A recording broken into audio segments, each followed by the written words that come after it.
ഹൃദയസ്തംഭനം സംഭവിച്ച ഒരാൾക്ക് കൊടുക്കുന്ന പ്രഥമ ശുശ്രൂഷയാണ് കാർഡിയോപൾമണറി റീസസിറ്റേഷൻ അഥവാ CPR.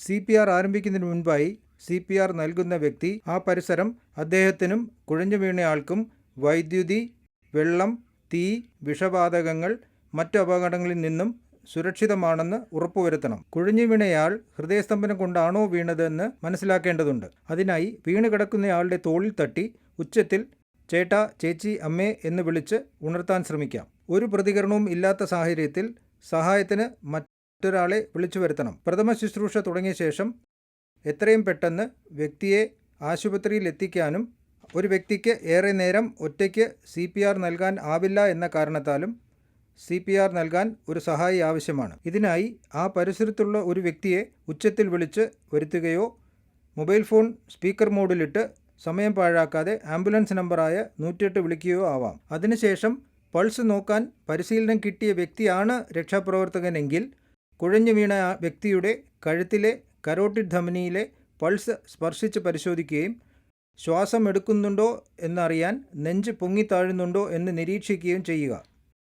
ഇതിനായി 10 സെക്കൻഡിലധികം സമയം എടുക്കരുത്. എന്നാൽ പൾസ് നോക്കാൻ അറിയില്ല എന്നുള്ളത് CPR നൽകാതിരിക്കാൻ ഒരു കാരണമല്ല. കരോട്ടിഡ് പൾസും ശ്വാസോച്ഛ്വാസവും ഇല്ലെങ്കിൽ ഹൃദയസ്തംഭനമാണെന്ന് അനുമാനിക്കാം. അടുത്തതായി രക്ഷാപ്രവർത്തകൻ വീണ് കിടക്കുന്നയാളുടെ നെഞ്ചിനടുത്ത് ഒരു വശത്ത് മുട്ടുകുത്തിയിരിക്കുക. ഒരു കൈപ്പത്തിയുടെ ഉപ്പൂറ്റി നെഞ്ചെല്ലിൻ്റെ താഴത്തെ പകുതിയുടെ മുകളിൽ വെച്ച ശേഷം മറ്റേ കൈയുടെ വിരലുകൾ കൊണ്ട് കോർത്തു പിടിക്കുക. കൈമുട്ടുകൾ മടക്കാതെ ശരീരം അല്പം മുന്നോട്ട് ചാഞ്ഞ് തോളും കൈപ്പത്തിയും ഒരേ ലൈനിലാണെന്ന് ഉറപ്പുവരുത്തുക. ഈ പൊസിഷനിൽ നിന്നുകൊണ്ട് 1 മിനിറ്റിൽ 100 മുതൽ 120 തവണ അഥവാ 1 സെക്കൻഡിൽ 2 തവണ വെച്ച് നെഞ്ച് അമർത്തുക. 2 രക്ഷാപ്രവർത്തകർ ഉള്ളപ്പോൾ ഒരാൾ നെഞ്ചമർത്തുകയും മറ്റേയാൾ കൃത്രിമ ശ്വാസം നൽകുകയും ചെയ്യാം.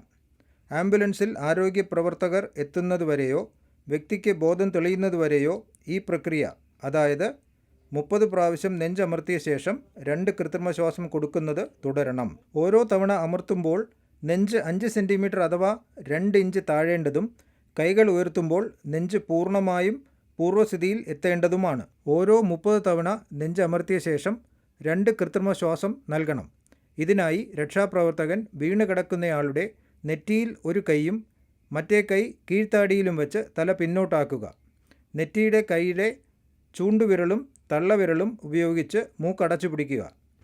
രക്ഷാപ്രവർത്തകൻ സ്വയം സാധാരണഗതിയിൽ ഒരു ശ്വാസം എടുത്ത ശേഷം സ്വന്തം ചുണ്ടുകൾ ആ വ്യക്തിയുടെ ചുണ്ടിനോട് ചേർത്ത് വയ്ക്കുക.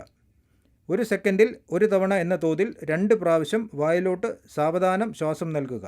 കുഴഞ്ഞു വീണയാൾ രക്ഷാപ്രവർത്തകൻ്റെ ഉറ്റ ബന്ധു അല്ലാത്ത സാഹചര്യത്തിൽ അയാളിൽ നിന്നും രക്ഷാപ്രവർത്തകന് അസുഖങ്ങൾ പകരാതിരിക്കാൻ 2 പേരുടെയും വായിൻ്റെ ഇടയിൽ വായിൻ്റെ ആകൃതിയിൽ ചെറിയ സുഷിരമിട്ട തുണിയോ മറ്റു മാർദ്ദവമുള്ള വസ്തുവോ ഉപയോഗിച്ച് കൃത്രിമ ശ്വാസം നൽകാവുന്നതാണ്.